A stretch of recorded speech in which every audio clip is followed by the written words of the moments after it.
ఈ delivery man proposal reject అయిన తర్వాత అతను డైమండ్ రింగ్ను ఒక బిచ్చగాడికి విసిరాడు. కానీ బిచ్చగాడు నేను నీకు అద్భుతమైన బహుమతి ఇస్తానని చెప్పి తన ఫోన్ తీయమని అడిగాడు. ఆ వ్యక్తి చాలా గందరగోళానికి గురయ్యాడు. కానీ తన ఫోన్ తీశాడు. బిచ్చగాడు వెంటనే ఫోన్ లాక్కున్నాడు.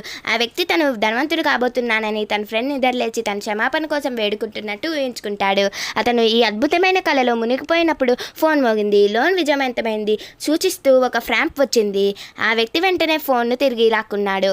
అతను చూస్తే బిచ్చగాడు నిజానికి అప్పు తీసుకుంటాడు. తన ఫోన్ ఉపయోగించి $1 మిలియన్ అప్పు తీసుకున్నాడు. ఆ వ్యక్తి చాలా కోపంగా ఉన్నాడు. కానీ బిచ్చగాడు ఈ డబ్బు అతనికి చాలా మంచి సంబంధాన్ని తీసుకురాగలదని చెప్పాడు. అప్పుడు బిచ్చగాడు ఆ వ్యక్తి చెస్ట్ మీద కొట్టాడు. ఒక బంగారు కాంతి మెరిసింది. ఆ వ్యక్తి వెంటనే చాలా తేలిక పడినట్టు భావించాడు. ఏమీ జరగకపోవడంతో అతను బిచ్చగాడిని మోసగాడని తిట్టాడు. ఈ సమయంలో ఒక విశాలమైన కారు అతని పక్కన ఆగింది. ఒక అందమైన అమ్మాయి కారు నుండి దిగి నేరుగా అతనిపై ఒక ప్రామిసరీ నోట్ను విసిరింది. బిచ్చగాడు అప్పు తీసుకున్న డబ్బు ఆమెదేనని తేలింది. ఆమె తన ఆధీనంలో ఉన్న వాళ్ళకి ఆ వ్యక్తిని తీసుకువెళ్ళమని చెప్పింది. తర్వాత రోజు ఆ సీఈఓ తన కత్తిని తీసి అతని వైపు చూపి అడిగింది ఆ వ్యక్తిని వెంటనే డబ్బు తిరిగి చెల్లించమని. అయితే ఆ వ్యక్తి డబ్బంతా ఆ వజ్రపు ఉంగరానికి కొనడానికి వాడేశాడు. ఊహించని విధంగా ఆ అందమైన అమ్మాయి నేరుగా ఒక మ్యారేజ్ సర్టిఫికేట్ను తీసింది.